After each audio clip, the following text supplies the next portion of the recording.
the wrestling podcast that sets all other podcasts apart. Covering news from the world of WWE, AEW, TNA, and more. Your favorite weekly episodic podcast, Ramblers Unleashed, starts now. Welcome back to your Saturday afternoon delight. It is Ramblers Unleashed on the air for you, covering all the news of the wonderful world of professional wrestling, from WWE to TNA to AEW. And by the way, Tony Khan is still high on cocaine, film at 11. My name is Dizzy, and so happy that you're here checking us out today. Let's introduce the rest of the team here. First, a man who is your heel, and you will address him as such.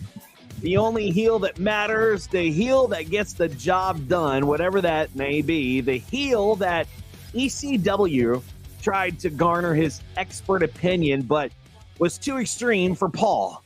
Paul said no. And he is the only guy that I know that pops bigger for Joel Gertner than any of us. You can address him as Mr. Magus, but we call him the mighty Maximus Magus. Golfers clap.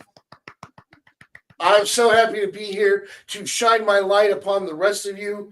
I had a nice little Joe Gertner quote to put on my screen, but it didn't want to fit. And we're just not going to go into it right now. I do want to say that I am a big fan of assaulting the boss, but you got to make it look good. Absolutely, you do. Wow. Oh, my God. Back from special assignment today after quality checking all of the weed that comes into the WWE locker room to assure him passes with the highest of quality. And after that, he went on to be the personal shopper to Rob Van Dam to, again, check to make sure RVD had the best of the devil's lettuce. The steel trap. Oh. Professional wrestling knowledge. He is the high one. He is the Baron. Golfers clap. Hey, I want you to know I had the munchies even though you weren't here last week. I hope I was spreading the contact high out to everyone. You did, yeah. I opened up my window and I got a contact high. Yeah. I unfortunately didn't do anything crazy on 420. I literally had to work, which it's kind of cool to say I got to work on 420 selling like green flour. I mean, it's pretty cool if you think about it. Right. And but we're happy that you're back, Baron. We missed you, man. I missed everybody. Can't wait to dive into some wrestling. Yeah, absolutely. And I even had an edible live on the show. Oh, that's right. Oh my God, that was amazing. How are you feeling? Yeah. Oh, yeah, that was for your big 50? No. I mean, I could if you really want me to. It might really get out of hand. Sometimes in life, you just got to send it. J-Bone was we were talking about something, and he was just in the middle of this really prolific expert opinion, and then he said, "What are we talking about?" That seems about right. That's probably 99.9% of all conversations I ever have. I'm getting into it, and then I'm like, "What the fuck were I just saying?" It made me feel like $1 million. It did not help the Now, Barry, let me tell you something. If you go back and you rewatch it, and especially that part, you will see the exact moment the train derailed. That's a beautiful sight, and it's great that it happened that fast. Because normally it takes about a good solid 2 hours to get anything going. Yeah.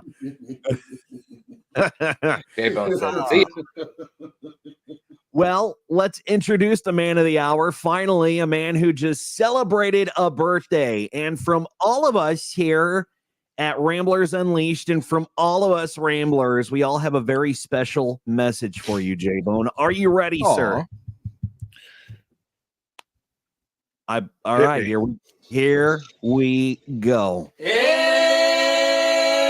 your birthday, yes, it is your birthday. It's your birthday, yes, it is your birthday. It's your birthday, yes, it is your birthday. We are fucking psyched. You're 1 year older than you were before. You're 1 year older than you were before. You're 1 year older than you were before. We are fucking psyched. was so long ago. Your mom was in the hospital. What was she doing there? She was screaming. Ah!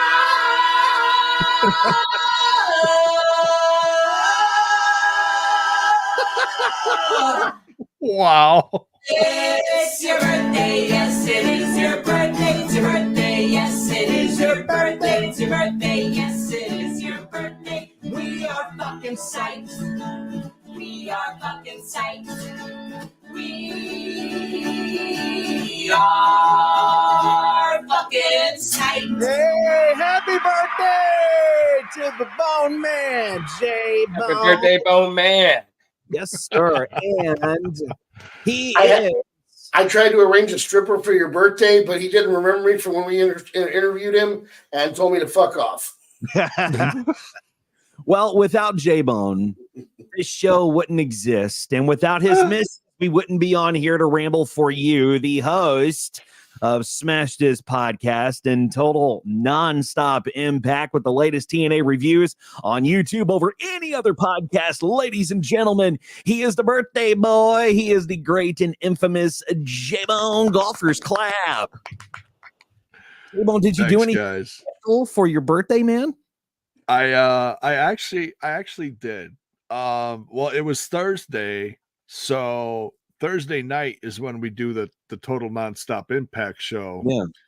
And Bill had arranged it that we were going to finally have David Penzer on, the former ring announcer for Impact TNA.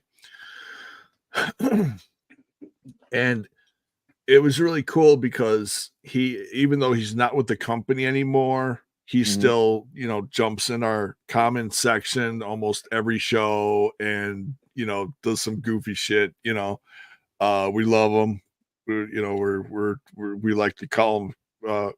It's nice that we could call him a friend of the show. Yeah. And he announced his book that he's writing. And we got to talk to him for almost 45 minutes to an hour or whatever it was. I forget. It was a while.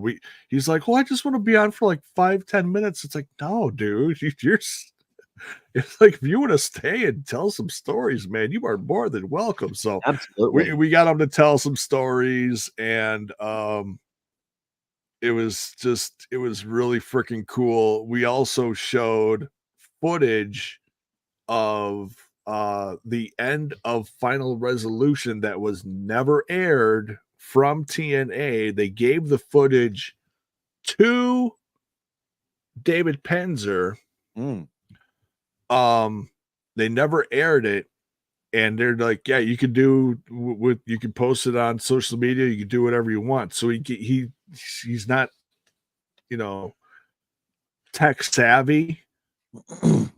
So he said, hey guys, I need a little help with this. Can you help me with this? And we were like, yeah. Right. So we uploaded it to our channel and we played it live during the show. And then we also aired it separately once our show was done airing. And I'll just say it's gotten a nice little amount of views because it's pretty freaking cool. So that's awesome, man. Yeah. So just talking to live on my birthday through the podcast was pretty rad. And yeah, that's a hell of a birthday present for you, buddy. Well, congratulations, man. I look, from all of us here at I know I speak for the Baron. I know I speak for Max. Well, this show wouldn't be anything without you. So thank you. Yeah, who brought us Big Dick Johnson interview in the first place? Yeah. Absolutely. But really, this show would not be anything without you. So we love you. We appreciate you. We hope you have the happiest of birthdays. And you know what? I know you said it's your birthday week. Fuck it. It's your birthday month, man. Screw it. Yeah. Yeah. It's your birthday month. I got a couple days left. So yeah, absolutely. I do have a question. I think it's fairly important. He's a friend of the podcast, but did you guys write a chapter or even a line in the book? Oh, you talking about for Penzer? Yeah. Oh no.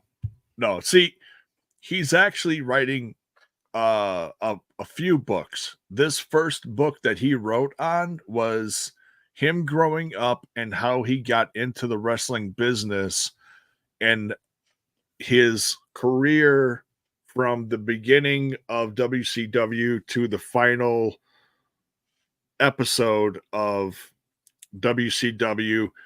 He has a full scrapbook that he added into the book, as in like the final, I can't think of what you call it, the final like on paper card behind the scenes, what was supposed to happen in that final episode of WCW. He's got all sorts of stuff.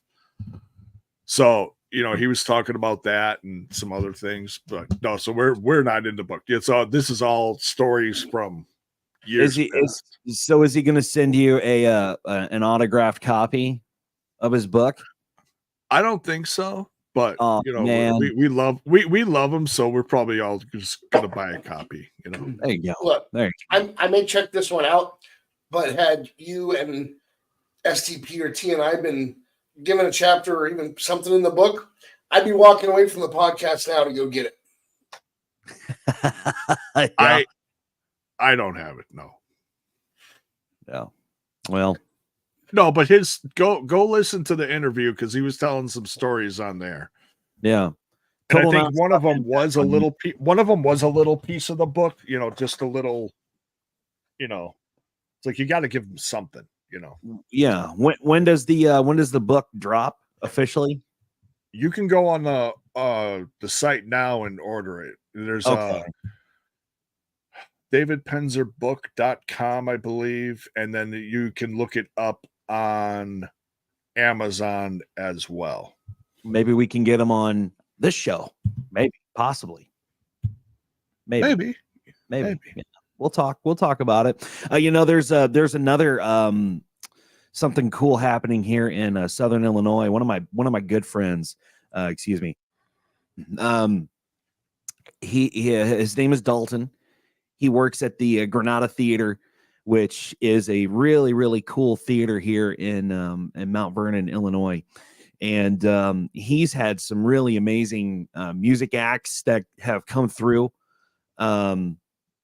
the doors at the Granada, including, the infamous Artemis Pyle, the second drummer for Leonard Skinner. He's had just a number of Everclear came here, which was really cool.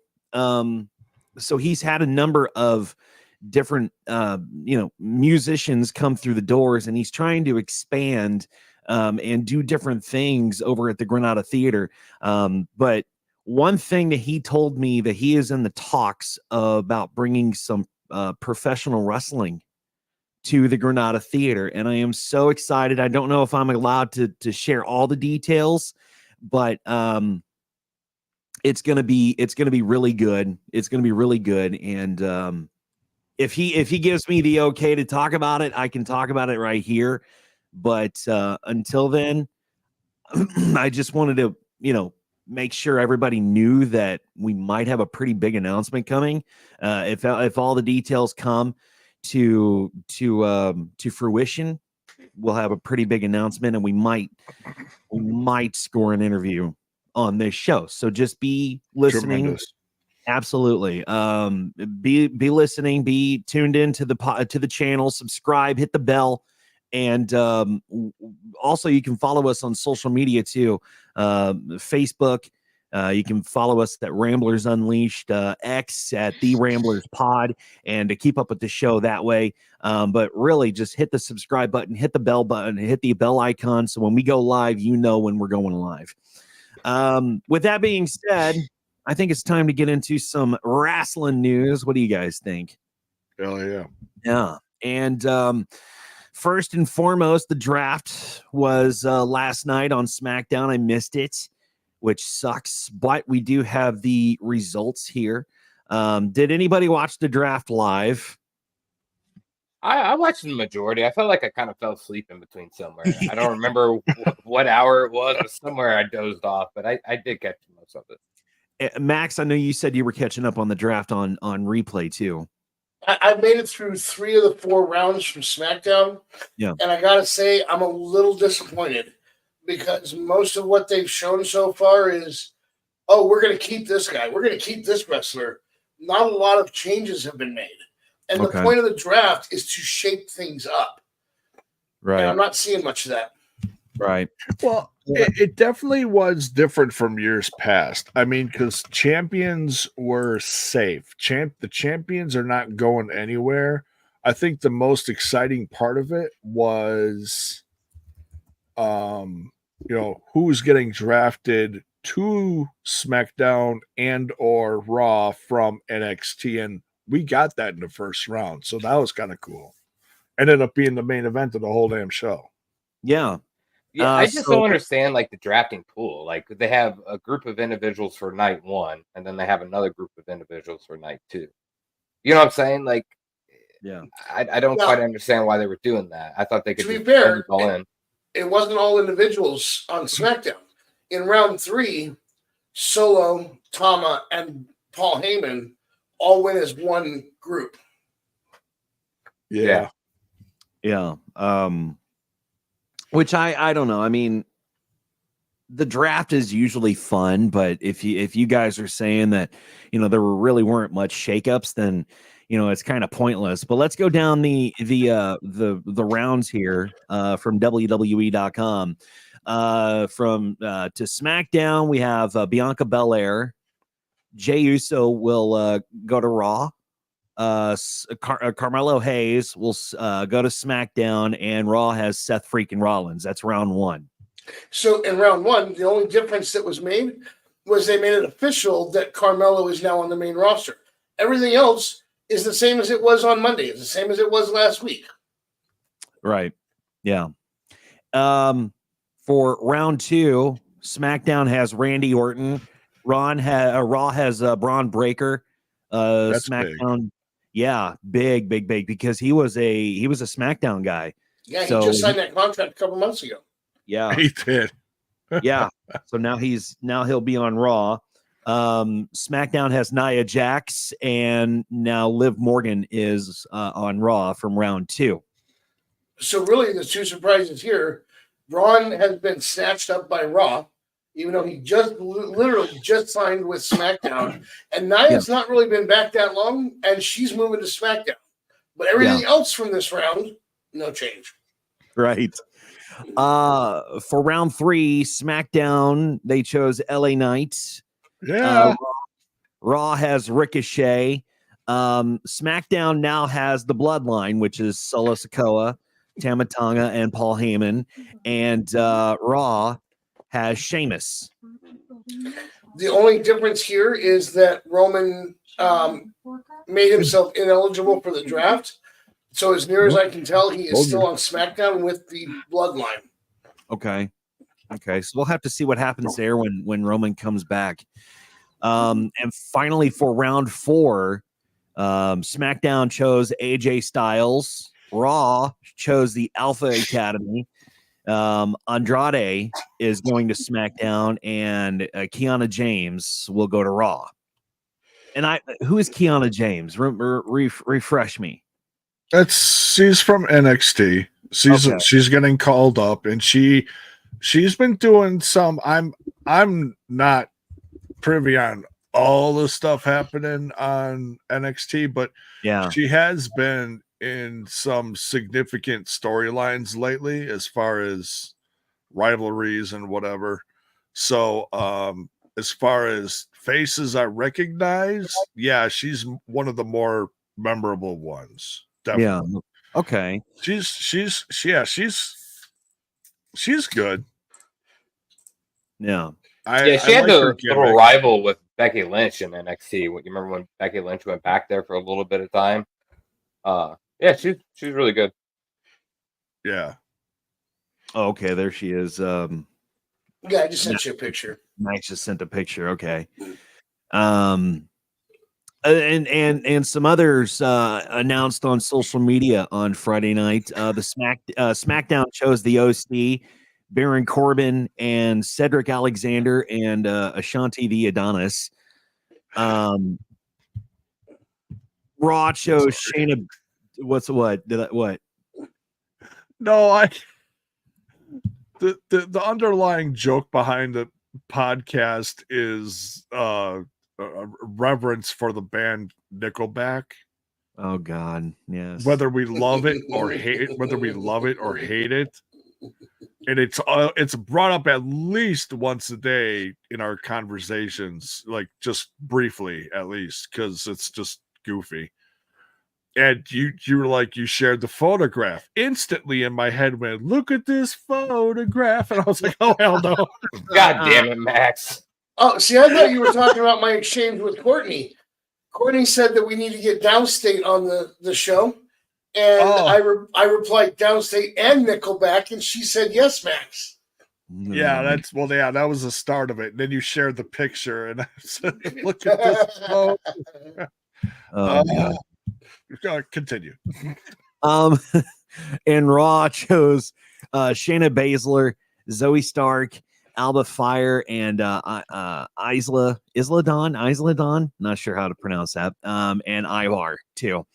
So Isla, potato, whatever.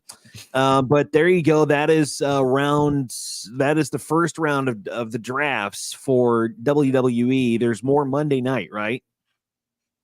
Monday is a continuance, and then everything is locked in. I think they said May. Like it takes them a week to lock it in, just in case they're like, no, let's do something with this. Then they've done that before. I remember when they switched Booker T and Triple H. Rosters will lock Monday, May 6th. Okay. That's it. Yeah. Okay. Well, Raw will be interesting with the draft. That's going to be, I hope that they shake things up on Raw. I really do. Because like Max said, looking at these picks, really nothing has changed except for Braun Breaker and Nia Jax going to SmackDown, which she was usually on Raw anyway. So,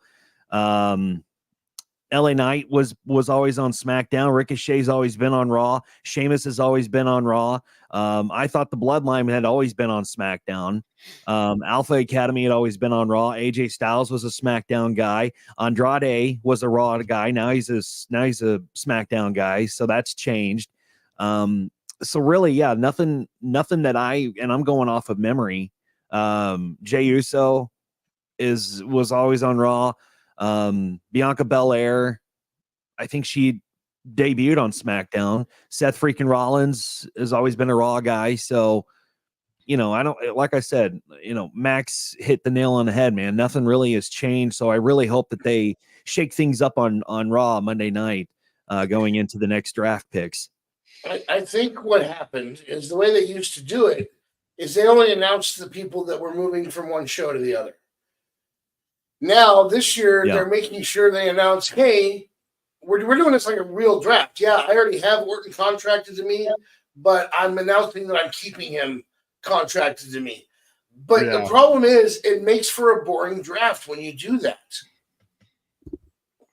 Yeah. Well, it does. I also don't think there's a lot of big names that was in this draft either, though. Like they said specifically on the show, there's a second. There's so many injuries right now. Think about the names that are taken out of this right now. Yeah, Roman's not around. I mean, Seth Rollins is gone. Mommy's gone. I mean, Charlotte's not around. There's so many significant names, but it also showed you, and this is, I think, the most important part of this, when you look at who was in the first couple rounds, especially the first round on either side was, I believe it was Bianca Belair and Carmelo Hayes. That's a significant thing right there. That shows that they are going to be some of the main focus over the course of the next year. As far as, hey, these are who we're featuring, so Carmelo Hayes, and like I said, look at the main event last night. That was fun. One of my issues though is they had everything set up for Roman, Seth, Becky, and a couple of others to take some time off after Mania. Some for injuries, some because they hadn't had time off in a while. And then what happens? Rhea gets injured. So here's Becky rushing back in to save the day, and they make her the champion. Listen, I don't have an issue with Becky being a champion. I love Becky.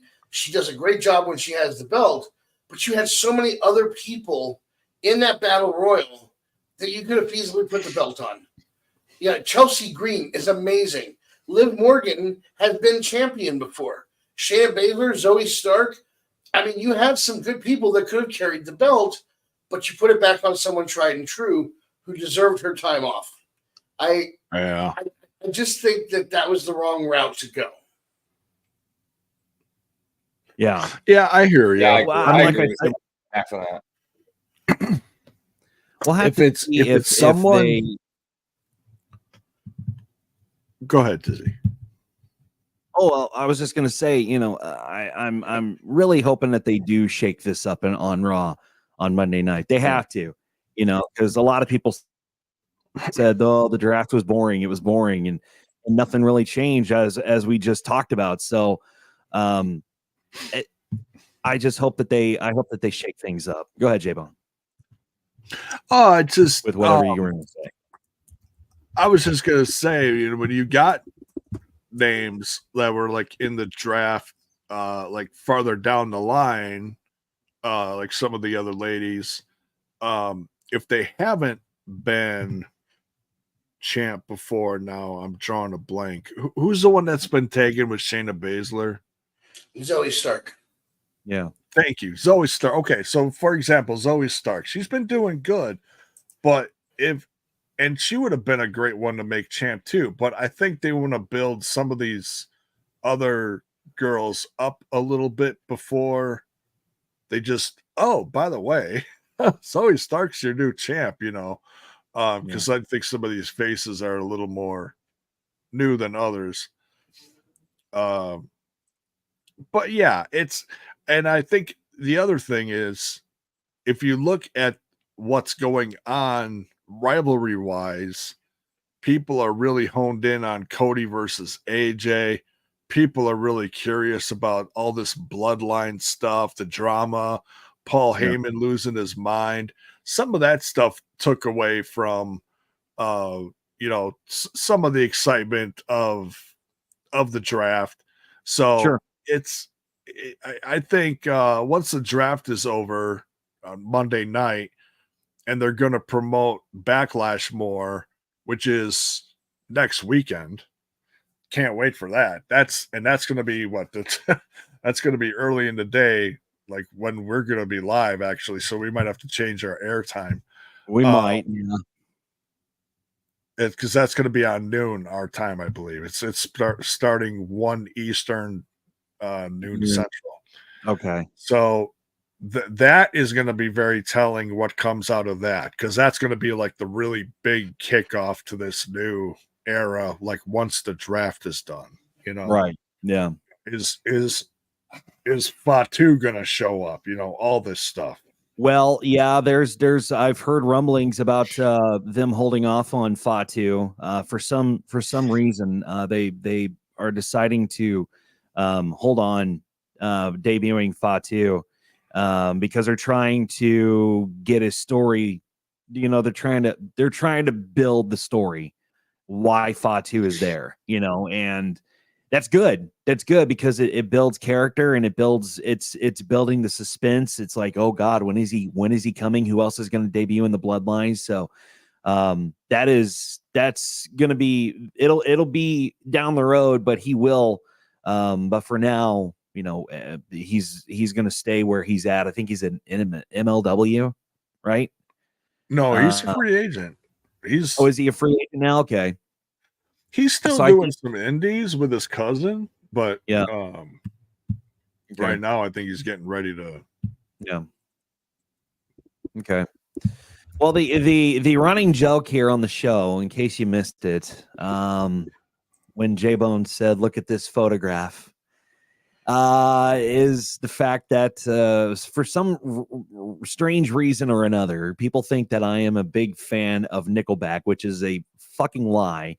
But Max shared this photo with us in our private chat, and I wanted to go ahead and share this with everybody here on the show today. And let's see if I can pull this up. I don't know if everybody can see that. I got There we you. go. There we go. So as you see, I don't know who did this, but damn, were that was so some young. good. Look at Baron, man. Baron looks so young in that photo. I actually commissioned Lord. Bar to make this for us. Did you really? Mm-hmm. Oh, that's just yeah, that's beautiful. I was gonna say people that know me and know the TNI audience. I was gonna say it looks like a Zach Bonifer special. Hopefully he'll come over and Yeah. if you know him, then you get the joke because it totally looks like it. he would, we would talk about goofy stuff and then he would make a meme out of, he'd throw our faces on stuff. It's like that's exactly what he would do. So at least whoever Barr made this, at least he was nice enough to put my head on the guy with the biggest package, but it is what it is. But so there's that. But yeah, this is just some of the stupidity that we've done on this show. So I just wanted to share that with everybody here. That's beautiful. Yeah. Some more news here. Presidents of WWE. Good God. It's like the aliens. I think the aliens came together. It was like the eclipse, man. Oh, damn, Diz.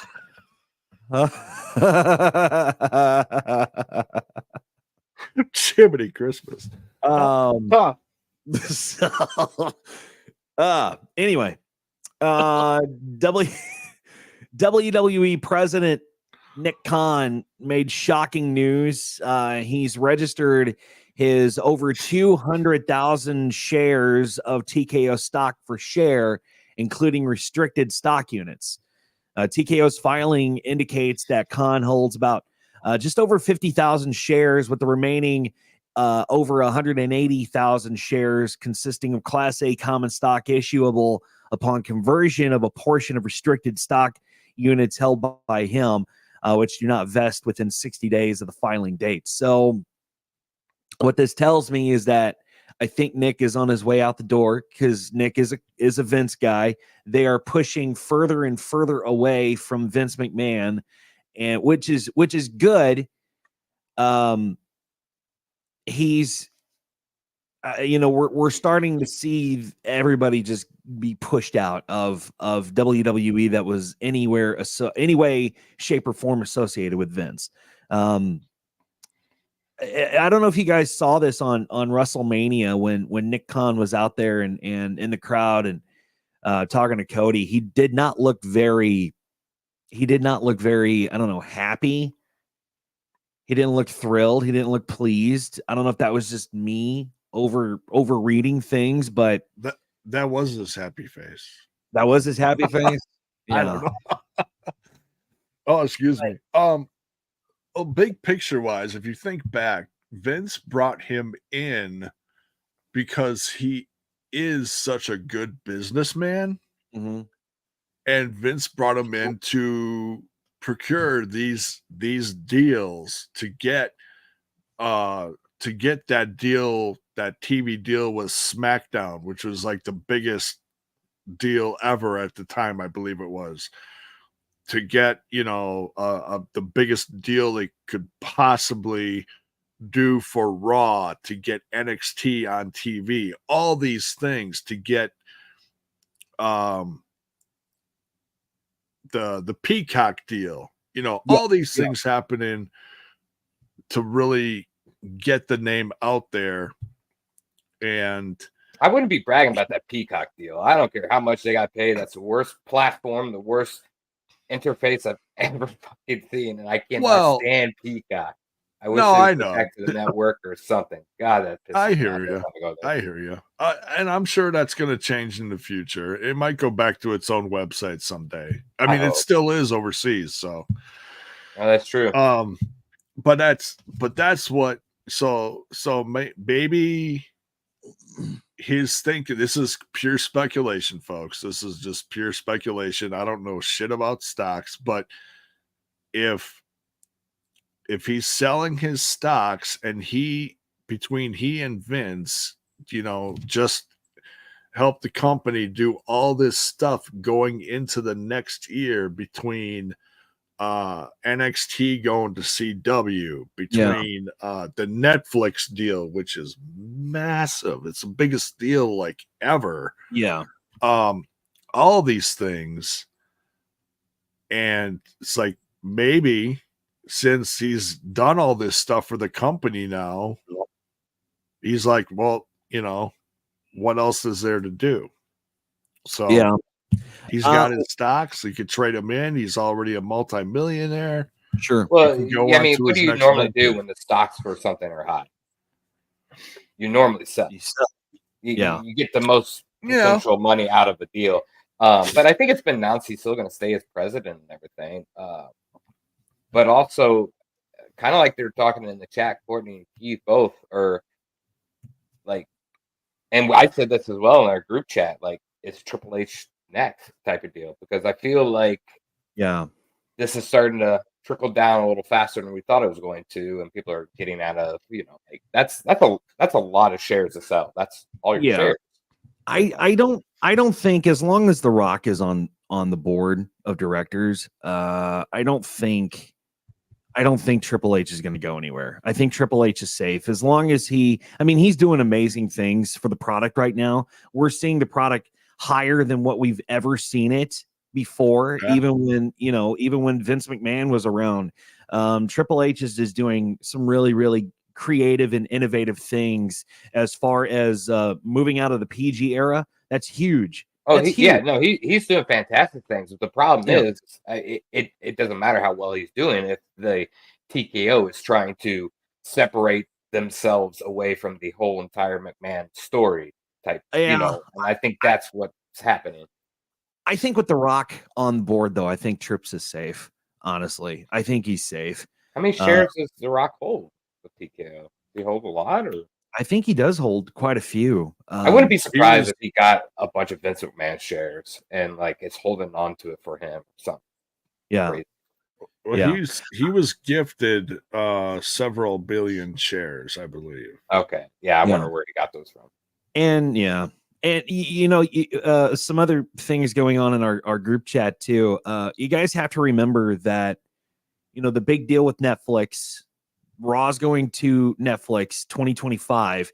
The Universal deal with USA and Peacock and all that, or Comcast or whoever owns all those. SmackDown is moving to USA off of the Fox network. The CW is going to pick up NXT. They're getting that deal ready. And all the PLEs are going to stay on Peacock until I think the deal is up until like 2026, I believe. So you have to remember that even though Raw's moving to SmackDown, you still have Raw's moving to Netflix rather. You still have SmackDown on USA. You still have ways to watch, but it kind of sucks because honestly, SmackDown, this is the first time in years that we've actually had professional wrestling on network TV, like over the air broadcast TV there, where you didn't have to have a cable subscription to watch professional wrestling. It takes me back to, the time that my great grandma watched, Wrestling at the Chase on for us, Barron Channel 11, KPLR, in St. Louis.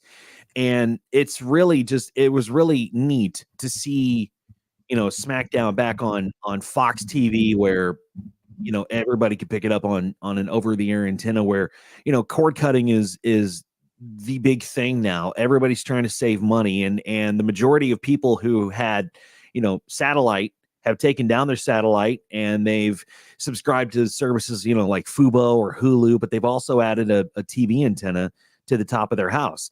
And it's just really, it's going to be sad when SmackDown leaves Fox and goes to the USA Network, but I get why they're doing it. I think ultimately they're going to move everything over to Netflix, because we'll see the network shut down 2025, and I think we're going to see, if everything goes well with the Netflix deal, which I think it will, because we're moving out of the old era and we're moving into a new one, which is a little more graphic. The only thing that bothers me about the whole Netflix deal is that the whole password sharing thing is gone. You can't share passwords anymore. Not everybody's going to subscribe to Netflix to get Raw or anything like that. Honestly, I don't find a lot of good content on Netflix or anything. But yeah, it depends on what your taste is. It's I mean, Netflix they've got has a lot different limited series that are, I mean, like they do, if you think about it in long scheme. I mean, like they've had some exclusive, like Ozark. I mean, who hasn't watched Ozark? Fantastic show. Right. right. Yeah. But yeah, I agree with like the password sharing. I think it brought the streaming numbers down quite a bit. I think totally heavily, and I think that's across the board. Hulu, all of it. But I am very invested in it coming to Netflix. I think it's gonna be awesome. I am too. I'm excited to see what will happen with that. What is that noise? I hear it. There you go. There you go. I was talking, and I was like, "God damn, I'm breathing heavy." I know I'm a little toasted, but like, I'm like, damn. But it's fun anymore. It's fun to be a wrestling fan. I forgot to mention too, AEW is looking to, I think the deal with Warner Brothers Discovery is going good there. So I think we're going to see, I think it was you, Baron, who said that there's already content, or it was either Baron or Max who shared this in our private chat. There's already content for AEW on Max, HBO Max. There is. Yeah. I don't think, was that even like officially announced, or did we find that accidentally? I think whoever shared it, I think was just found. Well, let me go to Max right now. I saw a meme on Facebook about it, so I went over to Max. I took a screenshot of it being on Max, and I sent it to you guys. Yeah, that's how we found out. Right. Okay. So it's going to be really interesting to see how these two companies are going to compete going forward when everything is moved to 269.6 million people in the first quarter of Netflix. That's how many in 2024. 269.6 million. Wow. I don't think WWE will have any problems having. I don't think so either. Yeah, I don't think so either. Yeah, that's impressive. Like I said, man, it's a good time to be a professional wrestling fan, because you have both of you have both products now fighting for the number one spot. As long as we can keep Tony Khan in order, it's just a fun time to be a wrestling fan right now. Some other big news here. The conclusion of an era is on the horizon. TKO has submitted a recent SEC filing to disclose that Vince McMahon plans to divest his remaining over 8 million shares of TKO stock. In a move signaling to his intent to sell, McMahon is registered the shares for potential sell, though no transactions have occurred as of yet. So they are done with Vinnie Mac, which is Let's put some fantastic. of our money And there was together. Let's buy those shares. another thing going around. Yeah, right. Let me go scrap up my change. I would love to own some shares, honestly. Like, for real. Would love to own some shares. How much for just one share? There's yeah, exactly. Yeah. Which, if you play in the stock market, now's a good time to buy some shares in TKO because they're doing really, really well. With that being said, though, there's been rumors of Vince McMahon possibly going to start his own wrestling company or wrestling promotion. That has now been squashed. His people have said no, that's absolutely false. Vince does not have any desire to start up another wrestling company, mainly because he's too freaking old, and that's just not going to come to fruition. Thank God it's not going to come to fruition, because now nobody else will get hurt.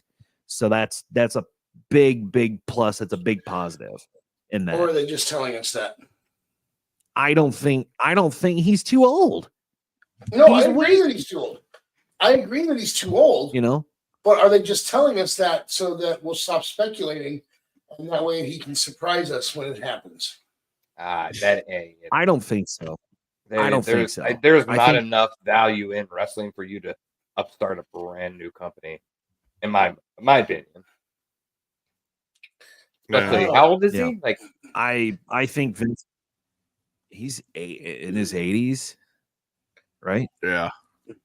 I mean, outside of AEW's ticket sales, we're seeing a renaissance of ticket sales in wrestling right now.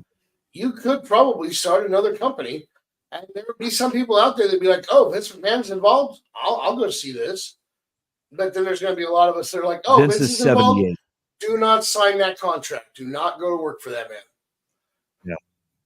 Vince is 78 years old. There is no way that he is going to start up another company anytime soon. I just don't think. How old's Nick Khan? I just don't think he will. I don't, even with Nick Khan, man, I don't think he's going to. I just don't see it in the cards. And especially with this lawsuit that he's got hanging over his head. Come on, who wants to go work for him? Who wants to go work for him? It depends on whether they believe it or not. What he said about the lawsuit, or what his people said. Yeah. Oh, the lawsuit. I mean, I believe everything that Janelle said. I honestly do. I believe, because a lot of other people are coming forward and saying, yeah, this actually fucking happened. And we've been seeing releases from WWE, and they were all Vince's people. So, I mean, okay. He calls this all pure fiction. As you told me before, he's innocent until proven guilty. However, as you're showing right now, you and I are longstanding members of the Court of Public Opinion. And as long as we are longstanding members of the Court of Public Opinion, we are entitled to the opinion that we truly believe he did this. He is pushing for arbitration on this because he believes it to be pure fiction. Here's the thing. If it's pure fiction, why wouldn't you be pushing for a full dismissal?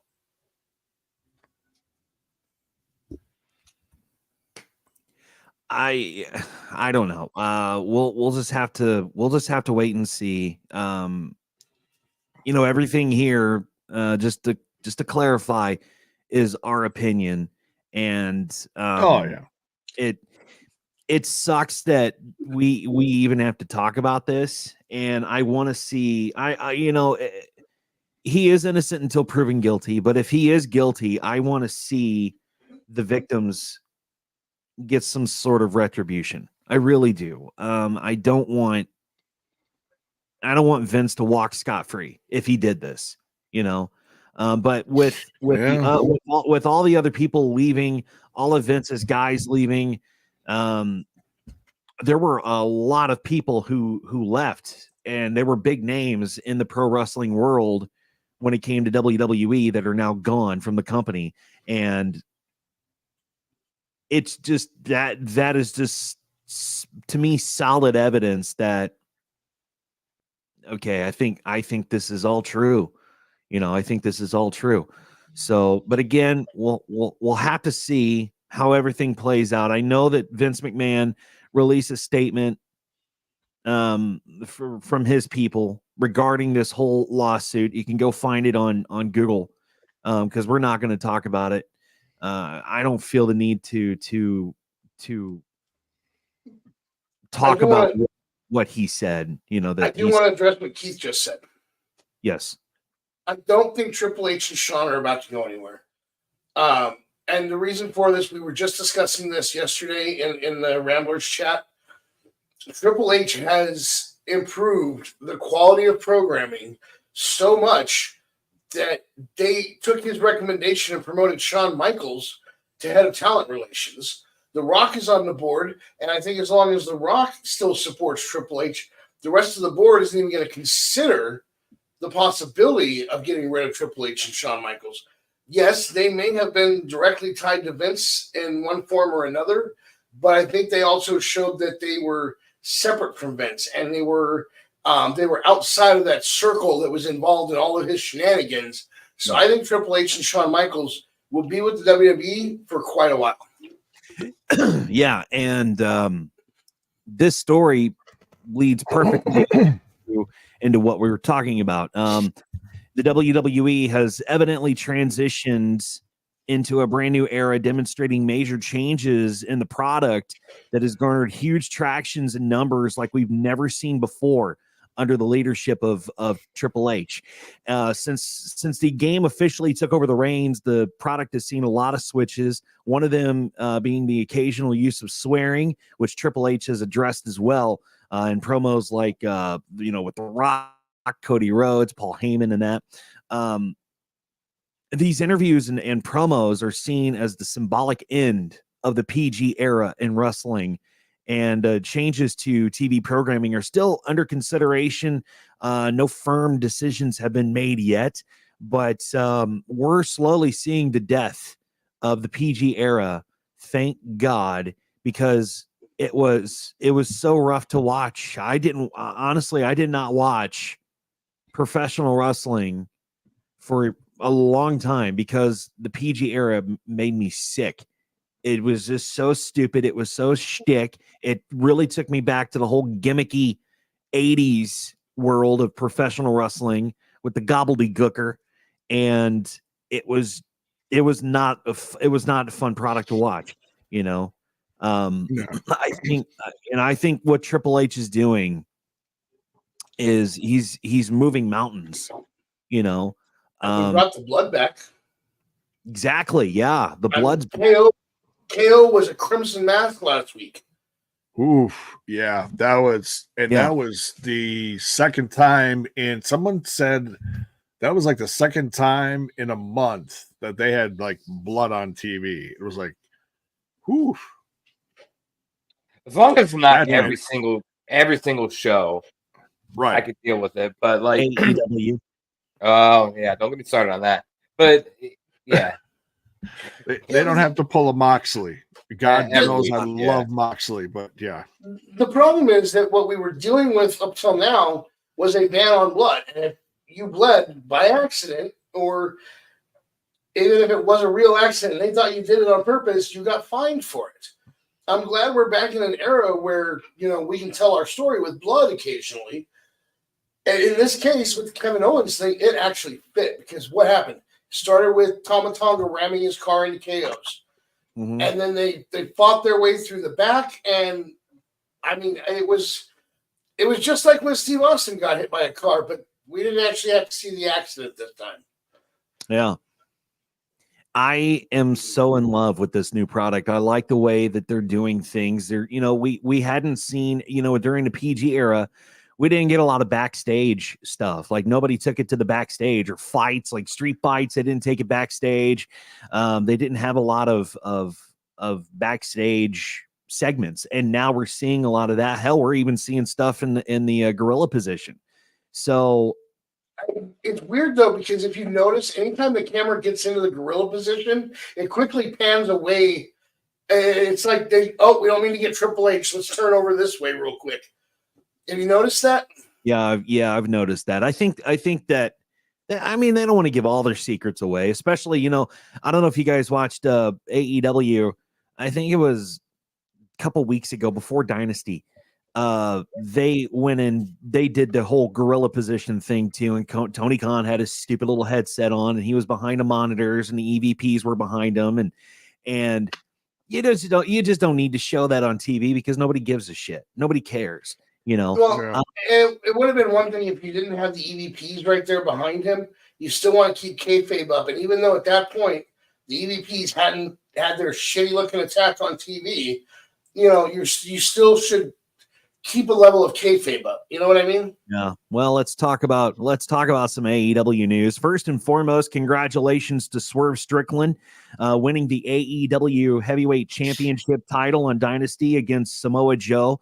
Big thing for him. He is now the face of the company, and we're really, really excited for him. But Dynamite kind of pissed me off this week. It sucked. It was just I didn't find it enjoyable at all. And I've watched a lot of Dynamite programming, and by far this was one of the worst episodes that I've ever seen. First and foremost, I just don't understand why we have to put the IWGP Championship belt over the AEW belt. The first match of the night, I believe it was the first match of the night, Swerve Strickland defended his belt in the first freaking match of the show. And then near the main event, before the whole Tony Khan EVP thing, Jack Perry thing, you had Jon Moxley defending the IWGP Championship. Why are we putting the IWGP Championship belt at the main event when we should be putting the AEW Championship near the main event? Because he is the face of the freaking company. This IWGP thing. Well, I was just going to say this IWGP thing is, I think they're just kissing Japan's ass, man. And forget who holds the belts. Yeah, which title do you respect more? Yeah. I mean, Moxley's holding that belt. He's way more established than Strickland. But I do understand what you're saying, though. He is, but I mean, they can all be well established. Swerve is over. Every time he goes out, he is so over. I mean, Keith just said it in the chat, whose house. He is over. Everybody knows, and everybody loves Swerve, but everybody does love Jon Moxley too. I just don't understand why we couldn't have put the IWGP Championship belt in the main card, in the middle card, and then move the AEW Championship up to the main event or close to it. I'm gonna take wrestlers completely out of the equation. In my right hand, I hold the IWGP Championship. In my left hand, I hold the AEW title. Which one of these titles do you respect more? AEW, because it's the freaking company. I mean, that's the problem, though. It's like, I don't know how to describe it, because it does matter who's holding the belt too. Don't get me wrong, but you got to remember all these guys. Like, I would say the vast majority of everybody on that roster is New Japan. And I think the viewership gravitates more towards IWGP title because they're hardcore wrestling fans, and AEW is not established. I don't care what anybody says. I don't care if they sold out Wembley Stadium every single time they've ever been there, type of deal. It does not matter. They're not established, as in my mind, as much as New Japan or IWGP title. But this is also not surprising because we're very disorganized on what we are doing on that show. And I said this a while back, and I thought, and as much as I love Samoa Joe and the great work he's done on every brand he's ever been on, I don't think they did a very good job of establishing him as a champion. So when Strickland took that belt away from him, it just was just good for him, but also it's just another belt, because it wasn't Samoa Joe wasn't in my mind doing much with that. He wasn't, and I think I take it all back to when MJF had the belt. MJF, I mean, he made the belt popular. He was so over, and he he made the championship seem like it was worth something. No, Samoa Joe really didn't do much with the belt. I mean, he was just there to ultimately give it up to Swerve for the next face of the company. And I think, with MJF and the injury that he faced, they were trying to scramble on, oh God, who are we going to give this belt to? Well, shit, let's give it to Samoa Joe. And then they can go, to Dynasty, and Swerve Strickland can go, he'll put him over. Good. We're going to be all over the place with this nitpicking this because don't get me wrong, they do fantastic matches, but we're just confused of why we're doing fantastic matches when they have no end result. Like Daniel Bryan versus Will Ospreay is totally done. There's nothing storyline going on. They just put out fantastic match. We're done. But it's a problem when the tag team division is a little bit more popular than your single competition. I feel like EVP's kind of put over more than half the champions on the show. And it's just very, very weird. Yeah. Let's talk about what happened at the end of the show. That's the end of the show, cringeworthy at best. Jack Perry at the beginning of of Dynamite, we saw Jack Perry step out of the car with the EVPs, and security came and tried to stop Jack Perry, and the EVP said no, let him in.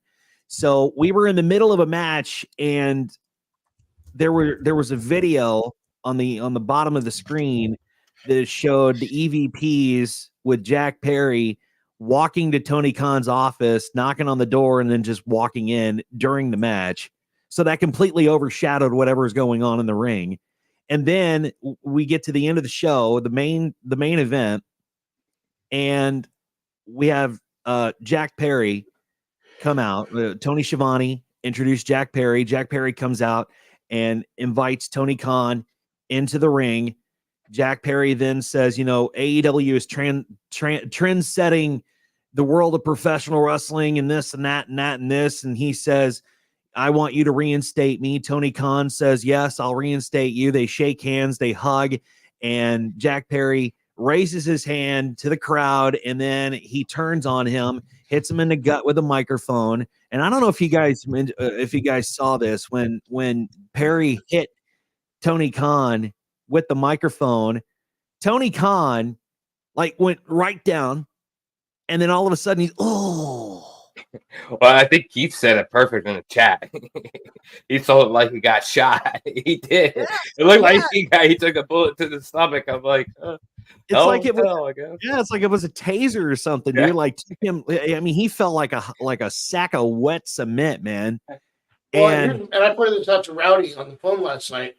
When you take a punch to the gut, you double over forward and drop to your knees and then land face down. It's not a back bump when you get hit in the gut like he did. Yeah, right. Yeah. It was not good. And then the EVPs come out and they say basically, oh, what are you doing? They check on Tony. They put him up. They help him up. The EVPs help him up. The Bucks help him up. And they look like they're going to do the EVP trigger. And then they stop. But then they do what's called the TK driver. Yeah, they renamed the Meltzer driver. Good God. Okay. First and foremost, how many times have we said stop mentioning people on the show? That includes Dave Meltzer. That includes WWE. That includes anybody that you have beef with. CM Punk, even referring to CM Punk. The whole backstage footage at All In Wembley. Why do we consistently have to fucking mention every single person we have beef with on TV? We gotta get them. We gotta get our star ratings, Izzy. Come on now, let them get their 6.5 stars, and let them do one of the most exaggerant Meltzer TK driver thing I've ever witnessed in my life, where the man flips and barely touches the guy and just drives him down. Oh yeah, it was terrible. I don't understand the move, but I mean, it's just weird. They don't understand the move. If they understood the move, they wouldn't be doing it still. Oh. Here's the difference between WWE and AEW when it comes to mentioning people from other companies. When WWE made a video package for Cody Rhodes after he won the title, the Bucks were in the video package, and it showed them in a very positive light as being part of the reason that Cody made this trip to the top and was able to complete his quest. But when AEW does it, history, yeah. But when AEW does it, they're doing it to make the other people look bad. Listen, take a note from what Triple H did. Every time he has brought you guys up, if he mentions something negative, he doesn't name names. He doesn't even name the company he's referring to. You guys are the ones going out there going, hey, you can't talk about us like that. Yeah, this isn't the Monday Night Wars anymore. You know, I'm reminded of when Eric Bischoff spoiled the finisher, the main event for Raw. You know, I think it was between the Mankind and the Undertaker. You know, when he publicly said that on live TV on TNT on Monday Night Nitro, I'm reminded of that. But this isn't the Monday Night Wars anymore. This is a completely different age. It's a different era, and what we're seeing is what exactly what Keith said. AEW is doing exactly what WCW did during the downfall of WCW. Which I agree. I will give the positives, because we can't be, the positives that came out of this was the great work that TK did at the NFL draft interviews. And you know what? Let's get. I mean, it's not really. I mean, like, it's jokingly positive. Let's talk something positive, okay? Let's for AEW. I, for one, really did enjoy Dynasty. I really did. I thought it was a fantastic pay-per-view. I thought that the way that they were putting everything together with the card and all that, the card was stacked. You know, I really enjoyed it. The Will Ospreay and Bryan Danielson match was match of the night for me. It was fantastic, and that was one of the key positive things. Here's the thing that I'm noticing with AEW. No matter how many shitty Dynamites, Rampage, Collision shows that we have consistently on TBS and TNT, whenever there's a pay-per-view that comes up for AEW, it is by far a really, really good product. Really a very good product on pay-per-view. Yeah, I think everybody can admit that, and that's something that we all are like aware. Like, their pay-per-views are always great wrestling, and we appreciate that great wrestling. I think the big problem is it's just pure wrestling, and we don't have the entertainment value, which no matter what any company ever says, you have to have the entertainment drama aspect of it, or the matches don't mean anything. You do, but you also have to have stories, and I think that's what they're missing on Dynamite, Collision, and Rampage. They're only 2-hour shows. I get that. But in those 2-hour shows, even when Raw was 2 hours, we still got a story. We still understood what was going on between the two wrestlers leading up to a pay-per-view so that we can actually witness greatness, and that's what we're missing on all these shows that Dynamite or that AEW has, is that we don't have any storylines. It's all just promo. There's no video package. It's just blah. It's just so blah. But every time they have a pay-per-view, they have really good video packages, amazing video packages, and then they have amazing matches. I don't know who's booking these pay-per-views. If it is Tony Khan, my God, that's good. It's really good. But do something different with your TV shows, man. Well, the biggest thing going on right now, I mean, there are some storylines. I mean, you can't say there's no storylines, because the stuff that's going on, whether you like the final segment or not, I actually enjoyed it. I mean, yeah, we could all, joke a little about, how TK took a bump, because he takes bumps all the time. Those are different kind of bumps. But in the ring.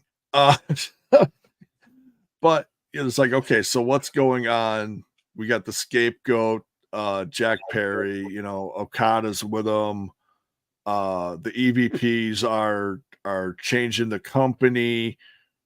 Big picture wise here, the story is, what is Tony Khan gonna do to rival this? And we have to wait and see. So like, Kenny Omega's supposed to come back next week. He's sure as hell ain't gonna be cleared because he's got diverticulitis, but it is gonna be interesting to see how he gets played into this. And maybe there is a chance that MJF is going to come back. Of all the people on earth that Tony would, you know, call to help with this situation, he's going to bring back someone like MJF, who was like the biggest heel in the company, but then he was loved towards the end of his title run. Either way, he was over. Oh, absolutely. So over. Homegrown talent, you know, definitely one of the biggest success stories of AEW, period, over the last almost 5 years of this company's existence. Yeah. I think they're going to get better with the stories. It's the wrestling's always there, you know, and I think the wrestling is pretty damn good. I think the women's division is certainly getting better with the more people, you know. Thunder Rosa's back, Deonna Purrazzo's in there, Tony Storm's kicking ass. Yeah. Mercedes Moné will wrestle somewhere within the next year. You know, it's gonna happen. It's gonna happen. It's just, you know, nothing's perfect. I mean, WWE went through all this shit too. And they came out the other side of the pandemic, and look what happened.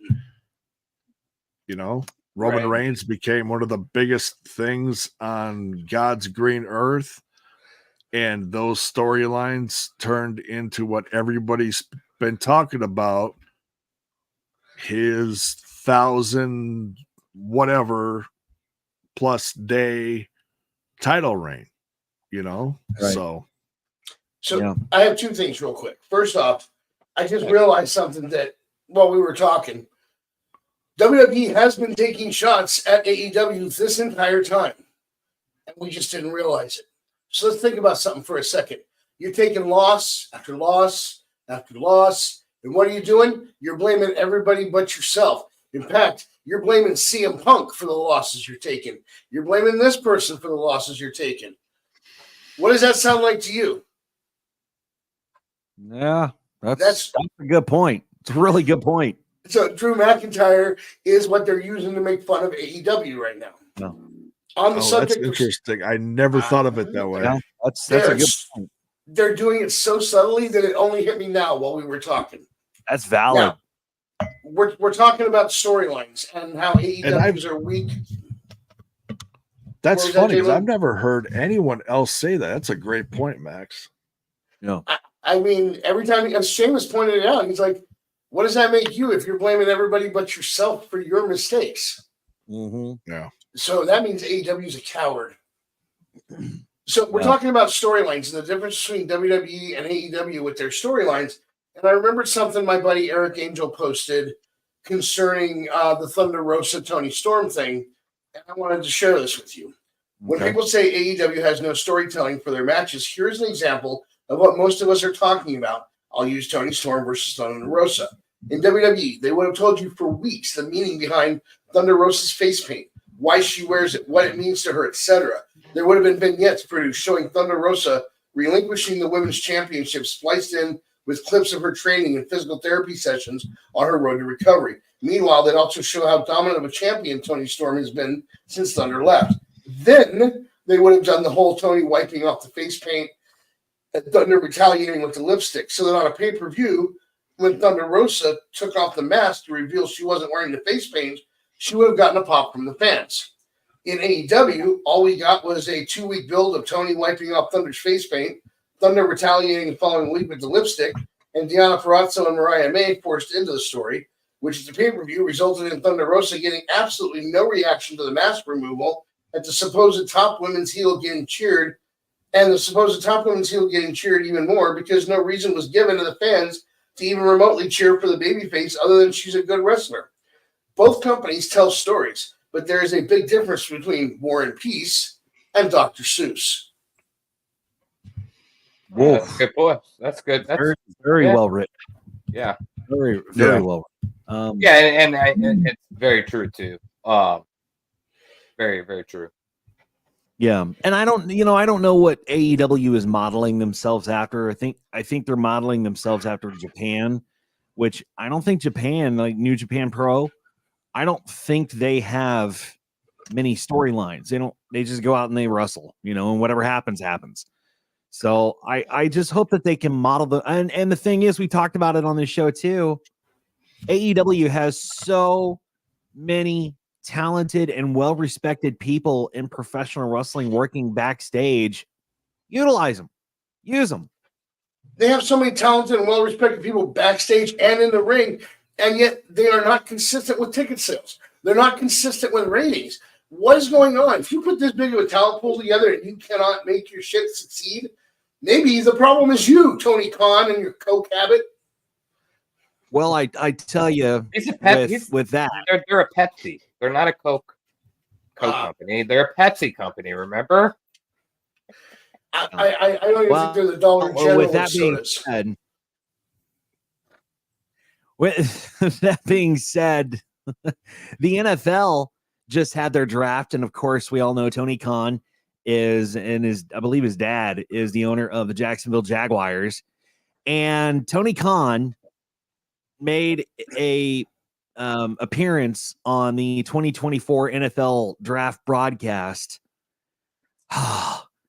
So Khan made a notable appearance. He was selling the neck injury. He had the neck brace on. And during an interview on the NFL Network, I'm sorry, I love the neck brace. Yeah, I thought it was great. I'm glad he sold that shit. I'm glad he did too. I'm glad he sold it too. Yeah, because it would have looked pretty stupid. He didn't. But I know where you're getting to, so go ahead. Sorry. So Khan made a notable appearance in the Jacksonville Jaguars draft war room, donning the neck brace to portray the aftermath of an attack by Jack Perry and the Elite on Dynamite.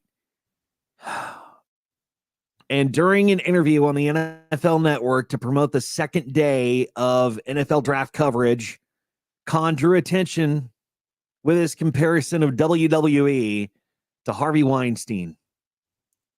He says we've been doing this for 5 years. We are the most successful sports startup since the AFL pre-merger. There has not been a challenger brand that has gained as much market share as AEW in many, many years. We are like the Pepsi of pro wrestling. We're up against an evil juggernaut. WWE is our competitor. That's who we're facing. AEW is like the Pepsi of pro wrestling. WWE is like the Harvey Weinstein of pro wrestling. I'm really proud of what we do down here. And you could just see the guys back at the broadcast booth and at the NFL draft. They were like cringe. They were cringing hard. They're like, whoa. You can't compare WWE to Harvey Weinstein. Come on, dude. Also, I don't even think they're the Clover Valley brand. Hold on. Let's do some takeaways from this. Baron, the audacity that Tony Khan has to compare WWE to Harvey Weinstein and AEW to Pepsi. Your thoughts? I mean, he says Pepsi, we all say Coke. I mean, clearly anybody that has any type of Coke addiction, which I did Coke for many years of my life, and I can gladly say for many years I've been clean. But it describes the dysfunction and the perception of the company and kind of how things are going. So I think that's the best way to describe it. I'd say it's more Coca-Cola Coke than it is Pepsi. I I mean, it's just him going off the rails. I think what he did with the neck brace was fantastic. I think he could executed it a little bit better, but it was, I mean, like, that was good. I'm glad he did that. Especially on a big stage like the NFL draft, because the amount of people that are watching. So let's bring, it could definitely bring some people in to view that product. So good for him on that. I just, we talk about it every week. I wish we didn't have to because it's highly annoying, but you don't have to mention WWE every single time you open your mouth. And that's unfortunate that he does. And people, fans, and even broadcast people find it very obnoxious and cringy, and especially bringing Harvey Weinstein into it. I don't know what the hell's going on, man. I just don't understand why we've got to consistently bring this up, Max. I would consider AEW the RC Cola of professional wrestling. Leave RC Cola out of this, bud. I get that RC is not considered like top 3, but RC is still better than AEW. I think that I think AEW is more below the Clover Valley, which is the Dollar General. But I think honestly, if we're comparing anything, you've got the it's like comparing the Jaguars to the NFL Super Bowl champions. There's just no comparison right now. There's really no. I mean, don't get me wrong. The Jags have been pretty consistent and playing well, but are they Super Bowl champions? No. When was the last time they were Super Bowl champions? Yeah, but the point is, they could be. They have some of the freshest, youngest talent on their football team. It's just mismanaged. Yet, just like AEW, they keep falling short. Yeah. Right. The neck brace was great, and I can understand why. With the Vince McMahon allegations, you would link the Harvey Weinstein thing to WWE, but the Harvey Weinstein went with Vince. We're talking WWE, and every week you have a new complaint that you're voicing about WWE, and you're directly mentioning them and directly mentioning their wrestlers. And listen, when Eddie Kingston went out there and made his comments about the WWE, you know how he phrased it? The people up north. Because he was referring to Connecticut, WWE headquarters, without stating their name. I didn't necessarily agree with everything Kingston said that night, but I respected the way he did it. So it was just more graceful than what Tony Khan did. J-Bone, I think the thing is that the main takeaway is Tony Khan did the right thing by selling the neck injury, making the Elite look super, super strong.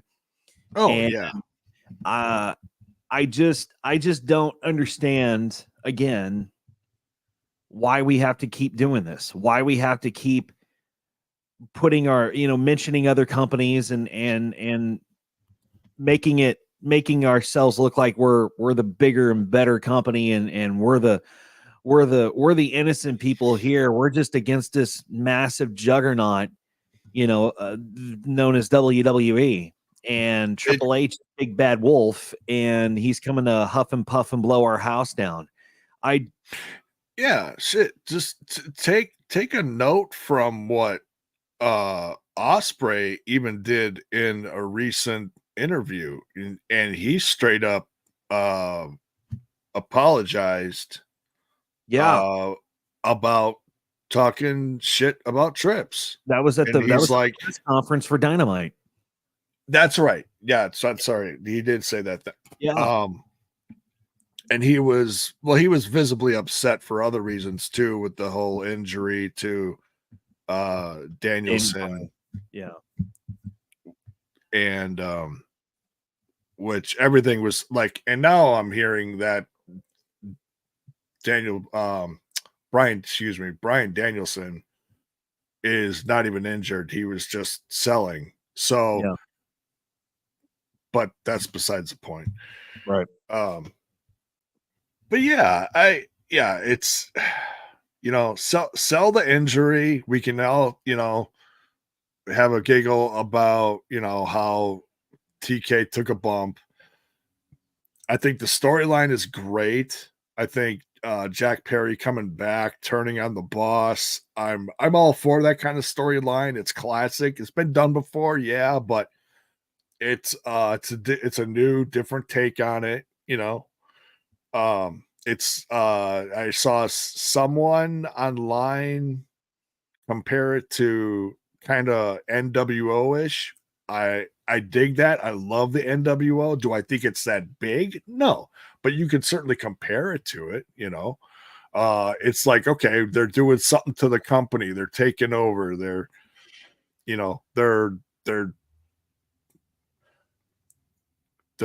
being the big bad guys. So I think that's something we can all get behind as far as a storyline.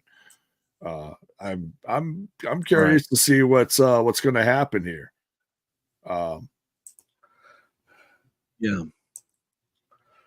Well, so yeah, there's Eric pros Bischoff and cons. has chimed in on. I was just going to end it with saying that there's pros and cons to the whole thing. You know, that's okay. Yeah. Oh, absolutely, absolutely. Eric Bischoff has chimed in on the Tony Khan interview that he had during the NFL draft. As we just previously mentioned, Eric Bischoff took to X, and as we all know, Eric doesn't like Tony. Eric does not like Tony at all. But Eric Bischoff took to social media, specifically X, and tweeted at him. He said, "No, at Tony Khan, you're more like a urine sample than you are Pepsi." Okay. That's harsh. Oh, that is harsh. That is harsh. Woo! What do you think Eric was right in saying what he said about Tony Khan, calling him a urine sample? After we've seen what he did with WCW, after the whole WCW thing. And if anybody knows failure on an epic level like that, it would be Bischoff. The only change I would make to his description of Tony Khan would be a failed urine sample. I love that. Yeah. That's courtesy of Baron sharing that, so I figured I love the memes that come from it. See, there's always positives and negatives of everything, and I love the memes that come from this. Like, that's perfect, and that's great. I had no idea that was Tony's dad. I was like, "Who the fuck is that guy running out here?" Oh, really? Yeah. Oh no, He does look a little different compared to the last time I've seen him, though. Yeah, that's the guy with all. That's the guy with all the money. Yeah, that's Shad Khan. That's his dad. Guy. I was like, who the fuck is that guy? He could barely get in the ring. And then he was just looking as perplexed as we all was watching Tony Khan take that bump. But I was like, who the fuck is this guy? And then all the faces come out of the locker room. The refs come out and try to get the Elite out. And then the faces come out. And half of the faces you haven't even seen on AEW in years. You're like, oh my God, he's still there. So I don't know, man. AEW is just consistently showing us that the dumpster fire is still burning. And this last story that we have for you today proves it, because apparently Tony Khan can't keep his people straight. There is an update. AEW has now revealed that Max Caster and Anthony Bowens are set to face off against the grizzled young veterans on tomorrow on Collision. That would be what, today, or is that? That's tonight. Yeah. So Collision is on tonight. They will face the grizzled young veterans, but Max Caster of the Acclaimed has found himself yet again in the spotlight after a controversial freestyle rap directed at Switchblade Jay White during the pre-show on Dynasty. Now, prior to the Acclaimed and Daddy Ass facing off against the White and the Bang Bang Gang for the unified AEW Trios Championship. Caster's rap kind of raised an eyebrow with its provocative lyrics. And if you have children around you, you might want to just mute it or listen to it at a later date. But this is what Max Caster said. Switchblades, what I switch. I'll fulfill your fantasy and I'll make you my bitch. Yo, this dude's just making me sick. I'll violate you so bad you'll have to tell the legal team about the taste of my and rhyme that with sick.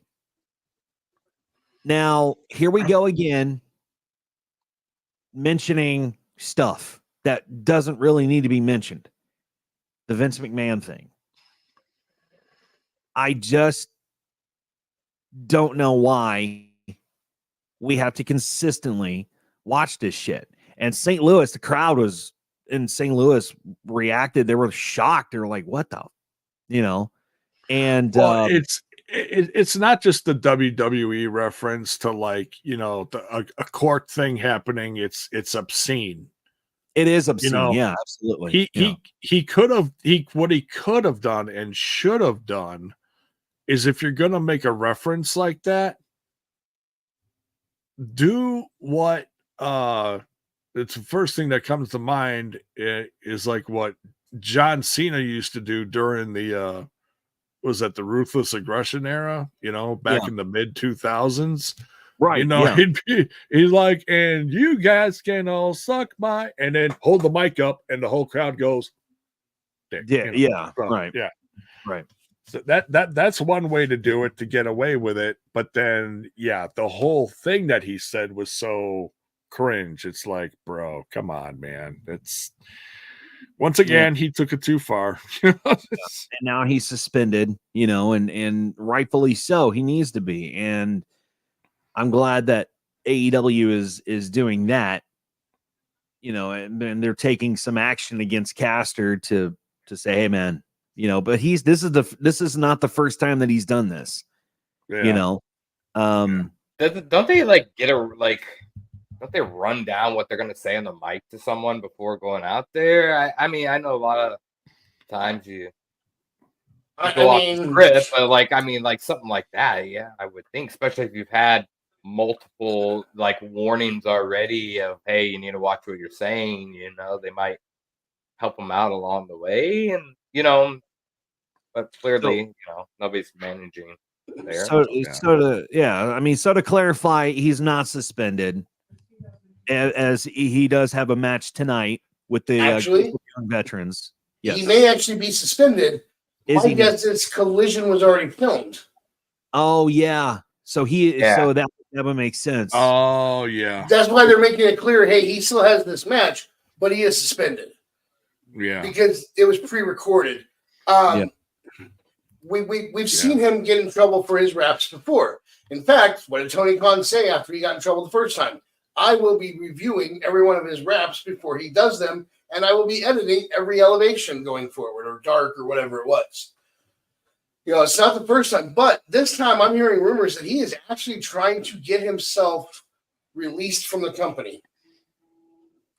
Oh, really? So we may be seeing him by violating the rules and getting taken off TV, and well, we have no more use for you. Here's your termination. That makes total sense, and I don't know why. I would assume it's because everything going on backstage, but the Acclaimed, man, they get a big pop every time they come out. I don't understand. Yeah, they're top selling merch guys. They're popular. It's just things like this bring down the team. Yeah, it does not help. And Anthony Bowens is a great wrestler. Yeah, he's big in the whole LGBTQ scene and all that stuff. So that's well represented there. And Billy Gunn is more popular than ever. The guy can still go and looks like $1 million. It's like, damn, why ruin a good thing? I don't get it. I don't know why. I have no idea. I mean, it's kind of sad that he's having to take those links, he has to go to those links to try to get it released if he really does want to be released from AEW. I can see why, but he is one of the top guys and the top factions in AEW, so looks like we got a war of words in our own chat. Mr. Styles here says, ain't no filter. I ain't Instagram. We'll make Max may just retire like Vince McMahon. You see me? I'm sorry. Is this the part where I talk about the wooden dildo you made in workshop back in high school? Shots fired. Shots fired. Shots fired. We'll have to have CM Styles on to get a rebuttal. Damn. Yeah, we'll have to have CM Styles on to get a rebuttal on that. But phew. Well, that is the show. That is the show. Hope everybody enjoyed. It's been an interesting week. There's been a lot of stuff that we've shared in the chat with our our personal chat that didn't make it. Man, it is just it has been a weird week, and I'm sure it's only going to get weirder. It's but it is what it is. All right, well, be sure to hit that subscribe button, hit the bell icon to get more notifications on live videos when we do go live. And if you are a new chatter here, if you're watching the show on demand, hit the subscribe button. If you like what you see, hit the subscribe button. And in the meantime, how can everybody follow you, Mr. Barron, on the socials? Right here on Twitter or X, whatever we want to call it these days. I prefer Twitter because X just doesn't seem right. But Scumbag Jordan with 3. I repeat, 3 N's. Yes, and it's still $9.99. $9.99.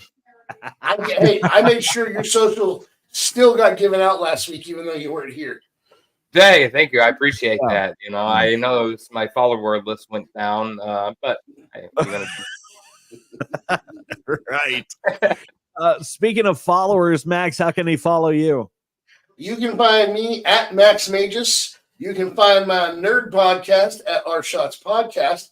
And if you have any complaints about today's show, please feel free to tweet at JBone and tell him how much you hated the show and wish him a happy birthday when you do it. Because if you forget that part, we're going to ignore your complaint. Absolutely. Yay. You better kiss my ass while you're complaining. Yes. Absolutely. Speaking of birthday boy, happy birthday to you once again, J-Bone. We certainly do hope you have a good birthday weekend. How can they follow you on the old socials? You can follow me on the old Twitter box at a JBone5150. That's a JAYBONE, a 5150. You can also follow me over at Smash This Podcast. It's been a little dormant, but I've been itching to get that fired up again. I just got to time it all right. But you can also follow me over on Total Nonstop Impact every Thursday. We do the live reactions and the post-show results and reviews and cover all the news and pay-per-views and everything surrounding the world of TNA. This guy is everywhere. Follow him.